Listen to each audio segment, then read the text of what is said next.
Sudana Manohara. Sudana Manohara. Kisah kasih Sudana Manohara. Dan mohon maaf, kisah ini sebetulnya yang tadi Bapak kan tanya ikonik. Ini yang paling ikonik di Borobudur. Nah, ini ikonik sekali. Kisah Manohara ini ada di lantai 3. Nomor 1 sampai 20. Jadi justru paling awal. Namanya kisah Avadana awal. Avadana itu kan ada 220 relief. Ini relief pertama sampai 20. Pokoknya Pak Kris harus pernah lihat dan melukis 20 relief itu. Ya, permintaan saya. Ya. Kisah kasih Sudana Kumara atau bisa dikenal dengan nama Romansa Manohara. Nah, dari kata romansanya itu sendiri kan sudah kelihatan romantis. Jadi kisahnya begini. Di Pancala itu ada 2 kerajaan yang sebetulnya masih bersaudara. Yang Pancala Utara itu makmur, rakyatnya sejahtera karena diurus dengan baik. Sementara kerajaan selatan itu rajanya salah urus. Ya, hanya suka berburu, kalau ada kesalahan sedikit dia sudah memaki-maki dan lain-lain, hingga kerajaannya hancur. Nah, hancur, rakyatnya tidak sejahtera dan rakyatnya banyak yang pindah ke utara.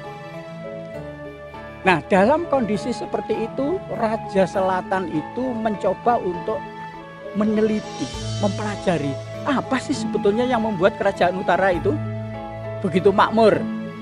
Ya, dia tidak mau lihat masalah manajemen kerajaannya, tapi mendengar kabar bahwa kerajaan utara itu ternyata sangat disupport oleh naga yang bernama Janma Citraka. Dialah yang rajin mengatur musim sehingga hujan itu turun secara teratur.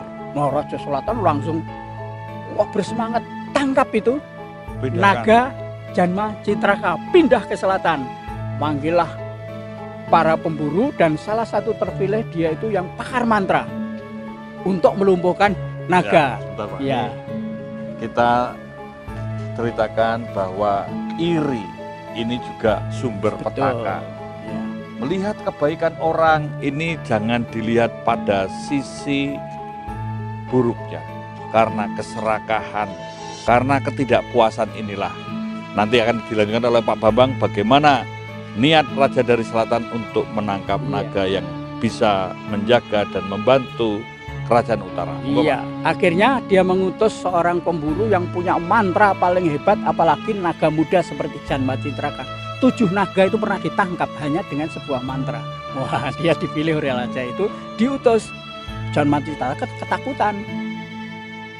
Lalu dia minta tolong kepada pemburu yang lain, pemburu yang baik hati. Dengan minta tolong itu, dia nanti menjanjikan hadiah.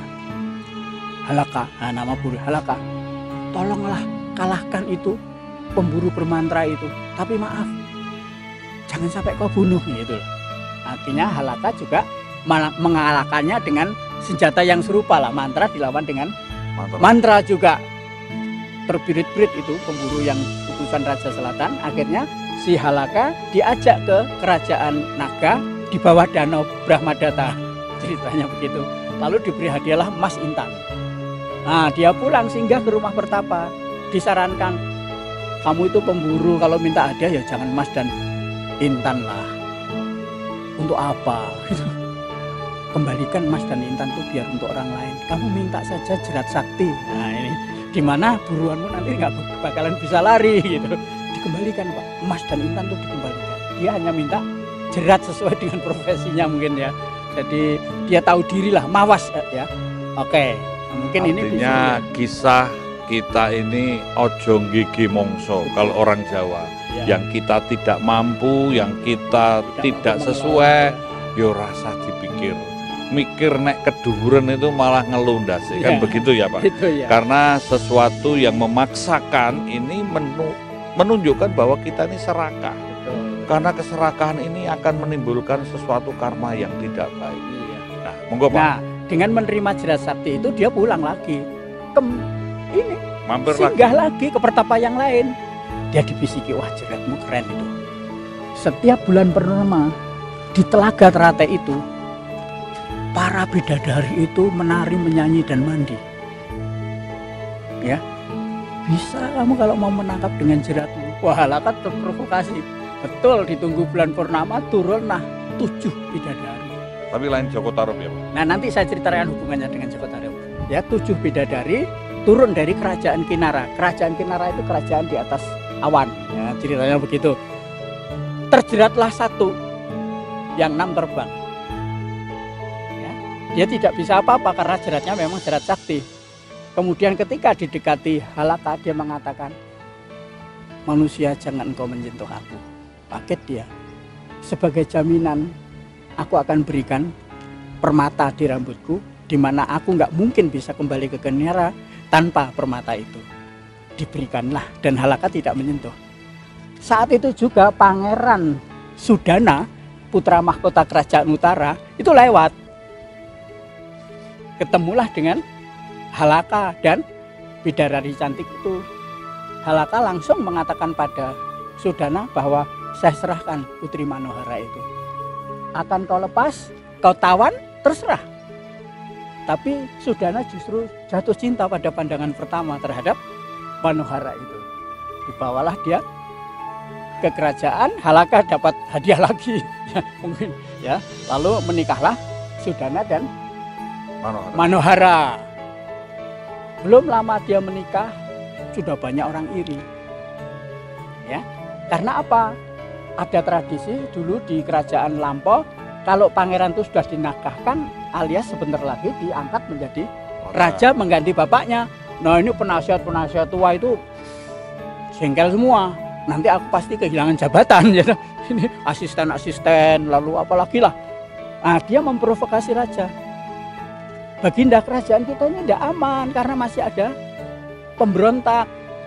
Seingat saya masih ada 7 tempat ini yang harus diamankan. Ya, terus dibuat aman dan terkendali. Utus saja Pangeran Sudana untuk mengamankan, melumpuhkan pemberontak-pemberontak itu. Sudana tidak bisa berkata lain terhadap perintah ayahnya. Tapi istrinya dititipkan ibunya, dia berangkat bersama pasukannya. Mungkin sekitar sekompi ya kira-kira ya. Atau sebatalion begitulah. Berangkat akan menumpas pemberontak. 7 komunitas pemberontak. Dia juga nggak tahu caranya bagaimana ini. Ya. Dia duduk di bawah pohon. Di situ hadirlah seorang yaksa, raja yaksa yang namanya Wisrawana. Menanyakan, Pangeran, mengapa kau nampak galau dan termenung di sini? Ceritakanlah. Oh, tenang saja. Aku panggil jenderal. Nggak tahu bintangnya, mungkin bintang 1, bintang 2, nggak tahu. Namanya Jenderal Pancika. Wah. Menghadap, Jenderal, bantu tanpa reserve. Wah. Siap. Raja pergi. Si Jenderal Pancika itu hormat pada Sudana, sang pangeran calon raja itu, dan siap untuk menumpas pemberontak. Sudana juga pesan jangan ada yang dibunuh. Nah, Pancika dengan seluruh yaksa sebatalion itu hanya menggeram ya. Wow, semua penduduk yang memberontak itu sudah takut datang untuk menyembah Sudana, memberikan upeti.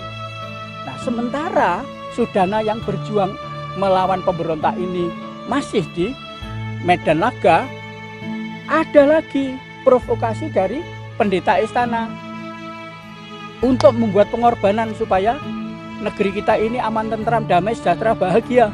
Tapi yang dikorbankan harus Putri Kinara itu, gitu loh. Raja setuju, tapi ibunya yang permaisuri itu mempertahankan.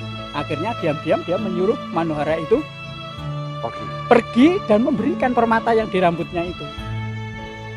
Meninggalkan kerajaan, malam hari dia pergi, nanti digambar di relief 11, cantik sekali ini. Ya, Manohara terbang. Sebelum terbang dia datang ke Permata Dipta Pidana itu, menitipkan cincin stempel kerajaan dan memberikan denah perjalanan ya, kepada Sudana kalau dia mencari aku.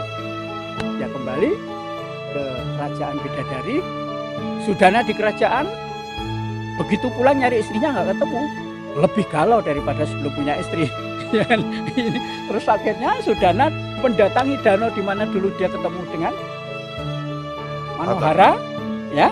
Kemudian oleh pertapa yang dititipi cincin itu, cincin diberikan, ini untukmu. Nanti sebagai password masuk kerajaan Kinara. Dan jalannya ini.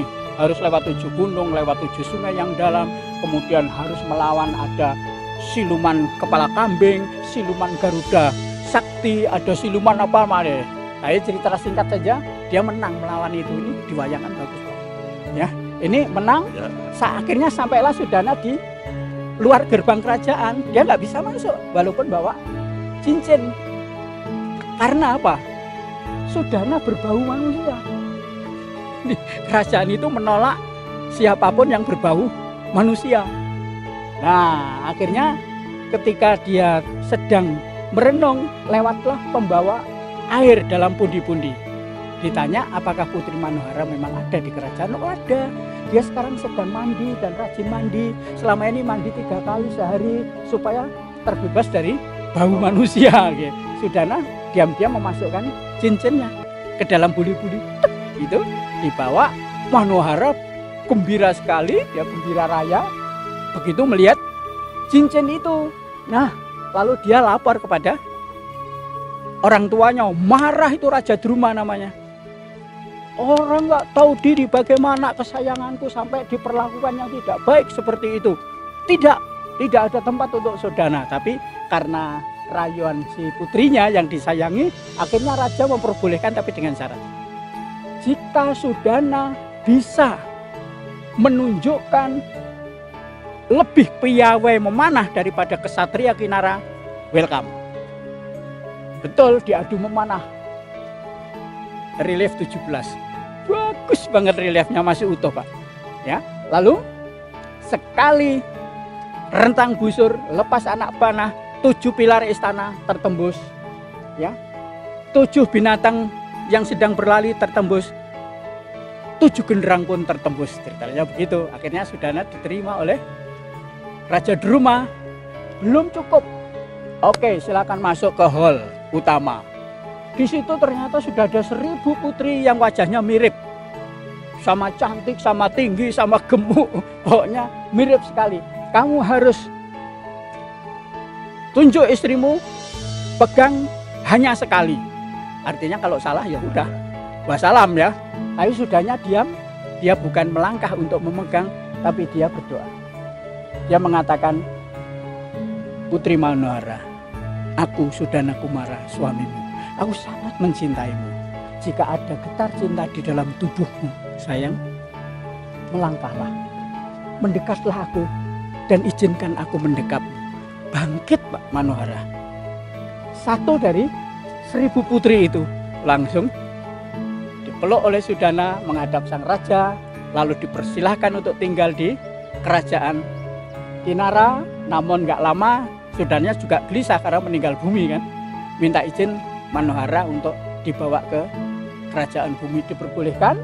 Dan begitu dia sampai kerajaan Pancala, dia dinobatkan sebagai raja, Manohara sebagai permaisuri, dan dia memimpin dengan bajik dan bijak. Kerajaan Pancala Utara yang juga dikenal dengan nama Hastinapura menjadi kerajaan yang lebih sejahtera, lebih makmur, lebih bahagia. 20 panel luar biasa kalau diukir, dilukis, direliefkan. Ya. Oke. Ini sesuatu yang luar biasa. Nilai-nilainya yang pertama adalah keyakinan.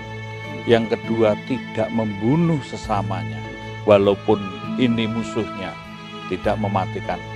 Dan ada satu, ada kesetiaan, ada harapan, dan selalu menyerahkan sesuatunya kepada Yang Maha Kuasa.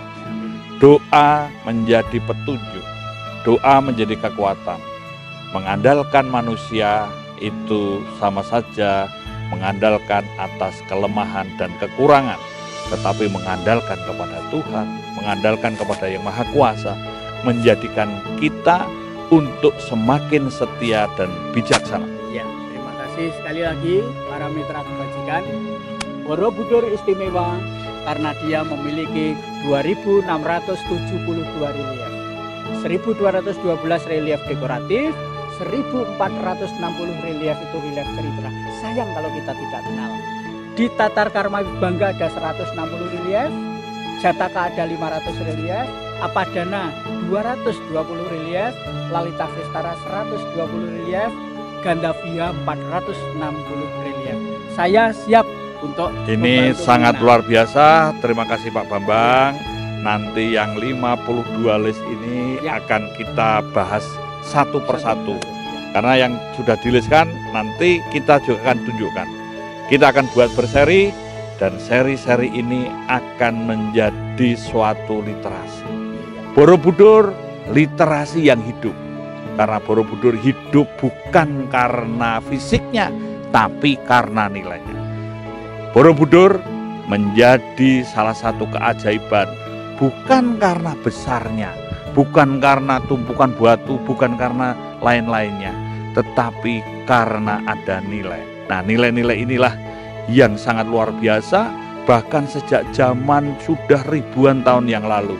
Untuk anti korupsi, untuk serakah, untuk menjadi sadar akan segala keburukan watak-watak keserakahan yang sudah ada.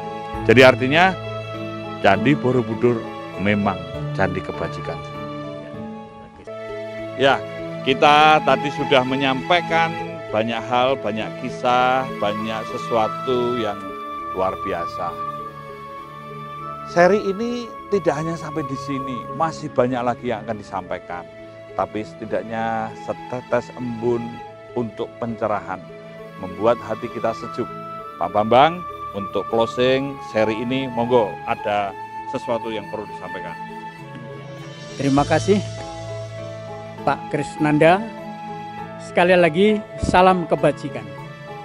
Kita bersyukur bisa berjumpa di Candi Borobudur. Saya ulang lagi, Candi Borobudur istimewa karena ia memiliki 2.672 relief, 1.212 adalah relief dekoratif, dan 1.460 relief adalah relief naratif atau relief cerita yang semuanya memberi inspirasi untuk melakukan yang terbaik dalam kehidupan sehari-hari kita. Terbaik sebagai pribadi, terbaik sebagai komunitas, dan bahkan terbaik sebagai umat manusia. Artinya Borobudur ini merupakan suatu pancaran kebajikan.